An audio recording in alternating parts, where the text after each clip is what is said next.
Bab 011. Kau yakin ingin tinggal di sini? Tanya Mirza dengan wajah anehnya. Nisa mengangguk, iya, kontrakan ini juga sudah lengkap, dan juga dekat dengan pasar, kenapa? Nisa kembali bertanya pada Mirza yang bertanya. Tidak, jawab Mirza singkat. Nisa mengangguk lalu masuk ke dalam kamar, di sana ada sebuah ranjang queen size. Size yang sangat kecil menurut Mirza, karena ranjang Mirza di villanya kan king size. Kamar itu juga sudah dilengkapi dengan kipas angin. Yang benar saja, aku harus tinggal di sini, selama 6 bulan, aku seperti ingin menghilang saja buat sementara waktu sehingga waktu 6 bulan itu habis. Batin Mirza melihat kasur itu. Mirza juga mengikuti punggung Nisa. Saat ini Mirza sedang di dapur ingin membuat kopi. Mirza memasak air panas kemudian langsung ingin memegangnya tanpa guna lapisan. RKKGG panas. Mirza mengibas-ngibaskan tangannya. Nisa yang mendengar Mirza teriak dari dapur menghampirinya, melihat tangan Mirza yang memerah. Nisa mengambil cuka lalu menaruh di tangan Mirza yang terkena periuk panas. Api dunia saja yang panasnya satu tahap dari 69 panasnya api neraka sudah teriak-teriak. Apa kabar jika api neraka yang sesungguhnya, tapi masih tidak takut berbuat dosa, gumam Nisa yang tidak didengar oleh Mirza. Kau sedang mengumpatiku? Tanya Mirza menatap tajam pada Nisa. Aku tidak berkata apapun, bohong. Nisa lalu memegang tangan Mirza. Kau mau apa? Tanya Mirza heran tapi tetap membiarkan Nisa memegang tangannya. Nisa mengambil kain lap lalu menaruh di tangan Mirza dan menuntun tangan Mirza memegang periuk panas itu. Seperti ini cara kerjanya, kata Nisa masih sibuk melanjutkan membancuh kopi Mirza. Nisa tidak sadar jika saat ini Mirza sedang menatapnya dengan jantung yang berdebar-debar, apalagi Mirza yang berdiri sangat dekat di sampingnya. Nisa mengangkat pandangan melihat Mirza yang sedang menatapnya. Ada apa? Tanya Nisa polos. Nisa memang gadis yang tidak peka dan sangat polos, sama seperti Ustadz Aska yang sudah lama menyukainya tapi dia sama sekali tidak sadar akan perasaan Ustadz Aska padanya. Tidak ada, dehem Mirza untuk menutupi kecanggungan yang tiba-tiba hinggap dalam dirinya. Oh, ini kopi Anda. Nisa memberikan kopi pada Mirza lalu mengambil Maggie ingin memasak untuk dirinya. Anda juga ingin? Tanya Nisa pada Mirza tanpa melihat ke arah suaminya. Mirza menghampiri Nisa dan berdiri di belakangnya kemudian menghentikan tangan Nisa yang sedang memegang Maggie itu, membaca bungkusan Maggie di tangan Nisa yang dia pegang. Mie instan, apa rasanya? Aku tidak pernah memakan ini, kata Mirza masih memegang tangan Nisa membolak-balik tangan Nisa bersama Maggie sedap yang Nisa pegang. Ini makanan yang sangat cepat untuk membuatnya. Cocok buat lagi yang malas ingin repot, kata Nisa lalu sedikit menjauhkan tubuhnya dari Mirza saat sadar mereka ternyata sangat dekat. Kau saja, aku tidak ingin, jawab Mirza lalu melangkah mendudukkan dirinya di meja makan sambil menikmati kopi buatan Nisa. Tidak berapa lama Nisa juga datang menghampiri Mirza dengan membawa sepiring mie segera yang baru saja dia buat. Nisa baca doa lalu mulai memakan Maggie itu. Apa uang yang aku berikan padamu sudah habis? Tanya Mirza. Nisa menggeleng, aku belum menggunakannya, singkat Nisa. Terus kemarin kau makan siang guna uang apa? Tanya Mirza. Aku masih miliki uang. Mirza kembali diam menikmati kopinya dengan ponsel di tangannya. Mana orang tuamu? Perasaan aku tidak pernah melihat orang tuamu. Tanya Mirza entah sadar atau tidak. Nisa mendongak melihat Mirza, dia merasa aneh dengan Mirza yang bertanya tentang orang tuanya. Bunda dan ayahku sudah lama wafat dari aku usia 10 tahun, jawab Nisa. Mirza sedikit kaget, dia memang tidak pernah mencari tahu tentang istrinya, ini pertama kali dia bertanya tentang istrinya itu. Berapa usiamu? Tanya Mirza sambil meminum kopinya. Entah mengapa hari ini dia menjadi sedikit cerewet yang begitu banyak sekali bertanya pada Nisa, padahal Mirza bukan orang yang suka mencari tahu tentang jati diri seseorang. 19 tahun, jawab Nisa. Biur. Mirza menyemburkan kopinya yang sedang dia minum mendengar ucapan Nisa menyebut umurnya. Nisa langsung kaget dengan respon Mirza, ada apa dengannya, batin Nisa. 19 tahun. Ayah, bisa-bisanya dia menikahkanku dengan bocah, yang benar saja, umurku terpaut 12 tahun dengan bocah ini. Batin Mirza menghembuskan nafas kasar, dia baru tahu jika Nisa ternyata baru berusia 19 tahun. Mirza mengira selama ini Nisa dalam usia 25 ke atas. Fikirnya. Mention Kusuma. Bagaimana Zaki, apa yang kau dapat? Tanya Kusuma pada Zaki sekretaris Mirza. Tuan muda dan Nona tinggal di sebuah kontrakan kecil yang berhampiran dengan pasar ekonomi sudah 2 minggu ini Tuan, jawab Zaki yang diperintahkan oleh ayah Mirza untuk mengawasinya. Kusuma mengangguk-angguk. Apa tuan muda itu belum mendapat pekerjaan? Tanyanya lagi. Belum tuan, tapi tuan muda ada mengajukan surat lamaran pekerjaan di beberapa perusahaan yang berada di kota ini. Tapi sesuai yang tuan sudah rencanakan, jika tidak akan ada yang berani menerima tuan muda bekerja di perusahaan mereka tanpa seizin tuan, jelas Zaki yang mengetahui semua tentang Mirza dan Nisa yang telah mengawasinya selama mereka keluar dari mansion malam itu. Apa dia masih menemui wanita itu, dan masih membuang-buang waktunya di bar? Tanya Kusuma lagi. Tidak tuan, tuan muda tidak pernah lagi ke bar selama 2 minggu ini.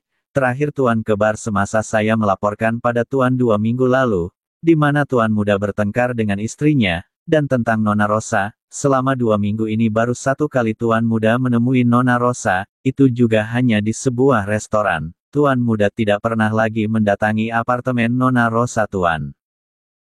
Kusuma tersenyum senang, bagus Zaki, akhirnya anak itu perlahan tapi pasti mulai berjarak dari wanita ular itu, ini yang aku tunggu-tunggu Zaki.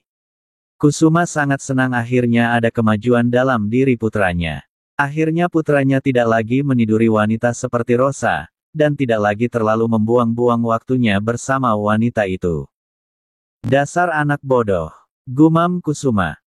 Baiklah Zaki, aku sangat puas dengan perkembangan tuan mudamu itu. Suruh anak buahmu terus mengawasi mereka berdua, perintah Kusuma. Baik tuan besar. Di lain tempat seorang wanita memegang sebuah foto yang berukuran kecil diambil dari jarak jauh. Kalian berdua ikuti wanita yang berada di foto itu, bila kalian mendapat peluang. Terus laksanakan yang telah aku perintahkan pada kalian berdua, jika kalian berhasil, maka aku akan membayar setengah dari uang yang sudah aku berikan pada kalian. Kata Rosa pada 2 preman yang berwajah sangar. Rosa memerintahkan kedua preman itu untuk memperkosa Nisa. Rosa juga membayar mereka dengan cukup mahal hanya untuk menyingkirkan Nisa dari kehidupan Mirza, karena Rosa merasakan semakin hari Nisa sudah semakin menjadi ancaman baginya. Baik Nona, kata kedua preman itu lalu pergi dari hadapan Rosa.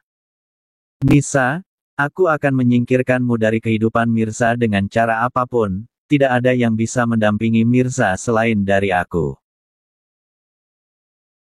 Mirza adalah aset terbesar dalam hidupku, dia adalah pewaris tunggal dari perusahaan raksasa di negara ini, aku tidak akan bodoh melepaskannya begitu saja, orang tua itu. Aku tahu niatnya membuat perjanjian konyol itu bersama Mirza.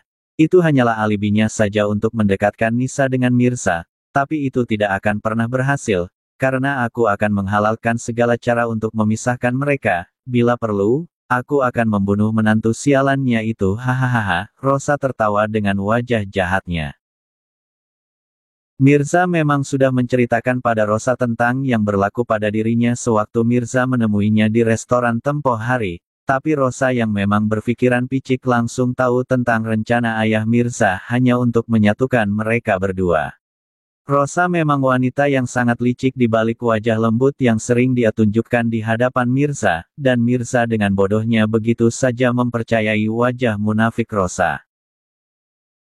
Nisa sedang duduk di depan toko menunggu Mirza menjemputnya. Selama 2 minggu ini memang Mirza akan menghantar jemput istrinya dari toko. Tapi seperti biasa hubungan mereka belum ada kemajuan, hanya saja Mirza sudah tidak terlalu ketus lagi pada Nisa seperti sebelumnya.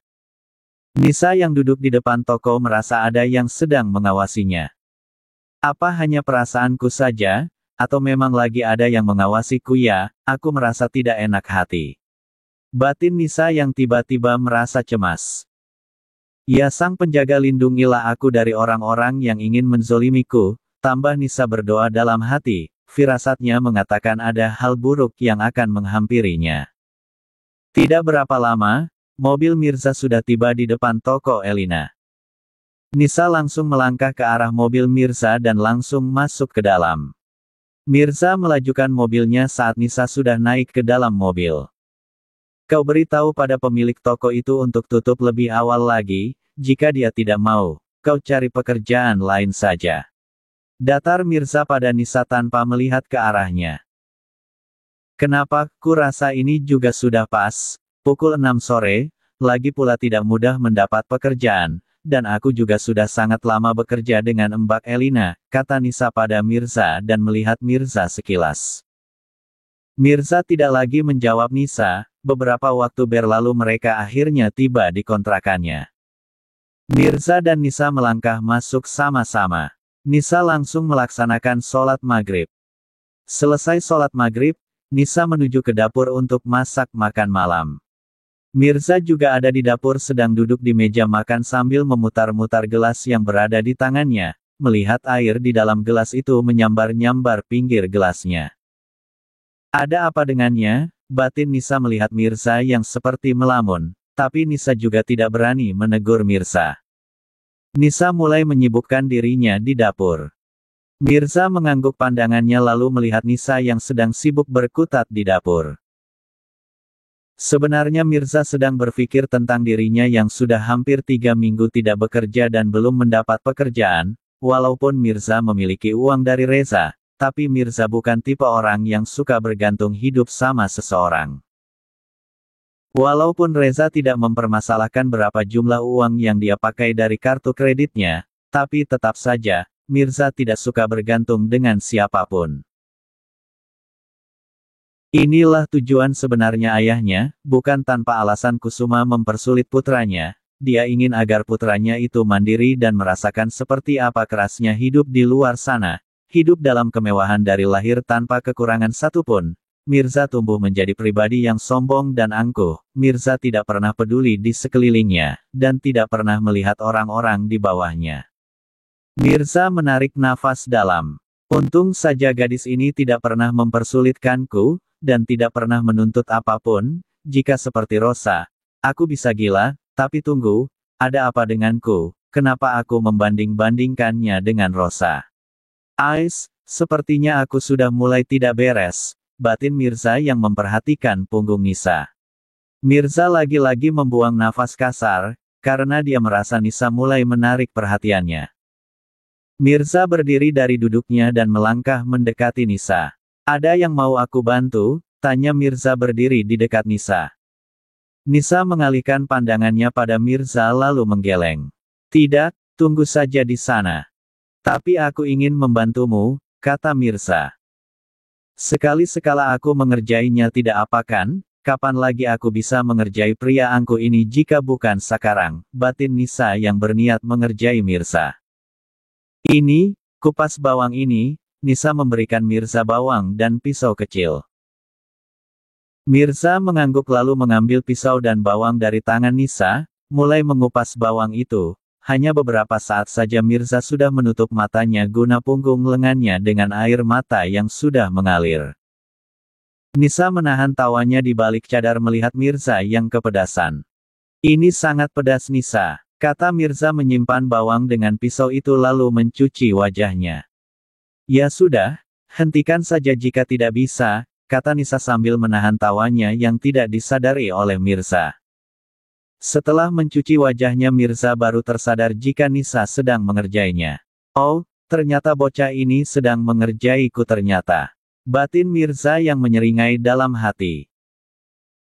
Bola mata Mirza menangkap ada anak kecoa, mau bermain-main ya gadis kecil, mari kita bermain-main, tambah Mirza membatin. Mengambil anak kecoa itu lalu meletakkannya di bahu Nisa dengan perlahan, dan Nisa tidak sadar dengan tindakan Mirza yang membalas menjahilinya. Nisa, sepertinya ada kecoa di bahumu, tunjuk Mirza pada bahu Nisa. Nisa tiba-tiba membeku di tempatnya, karena Nisa memang sangat takut dengan kecoa. Di mana? Nisa mulai ketakutan dan tidak berani bergerak. Itu di bahumu, kata Mirza menahan tawanya. Ambilin dong, kata Nisa. Tapi Mirza tidak mengambil kecoa itu, dia menikmati reaksi Nisa yang sedang ketakutan. Melihat Mirza yang tidak berniat membantunya, Nisa menepis dengan cepat bahunya, siapa sangka jika kecoa itu malah terbang naik ke atas kepalanya. Arghah, teriak Nisa ketakutan, yang membuat Mirza ingin tertawa terbahak-bahak, tanpa Mirza duga Nisa melompat ke tubuhnya dan memeluknya dengan erat. Singkirkan ini. Nisa memeluk tubuh Mirza dan menenggelamkan wajahnya di dada bidang Mirza. Dek, dek, dek. Mirza membeku dengan tangan yang terangkat dan jantung yang berdebar-debar oleh kelakuan Nisa. Mirza membeku dengan tangan yang terangkat dan jantung yang berdebar-debar oleh kelakuan Nisa. Sudah, aku sudah membuang kecoaknya. Ujar Mirza berusaha menutupi getaran di dadanya agar Nisa tidak mengetahuinya. Nisa tersadar jika dia sedang memeluk tubuh Mirza. Nisa buru-buru menjauhkan dirinya dari Mirza dengan wajah yang memerah menahan malu karena sudah lancang memeluk Mirza, tapi tentu saja Mirza tidak melihat wajah Nisa yang memerah, karena wajah Nisa tertutupi oleh cadar. Maaf, gugup Nisa memalingkan wajahnya dari Mirza, ruang dapur itu tiba-tiba berubah jadi canggung. Nisa maupun Mirza sama-sama merasa canggung. Meskipun sudah beberapa kali Mirza dan Nisa bersentuhan berpelukan seperti itu, tapi ini pertama kali mereka bersentuhan tanpa bertengkar seperti sebelumnya. Tidak berapa lama Nisa sudah siap masak dan mereka makan bersama dengan diam sibuk dengan pikiran mereka masing-masing. Setelah itu Mirza melangkah keluar dan duduk di depan kontrakannya melihat orang-orang yang lalu lalang masing-masing masih membawa jualan mereka.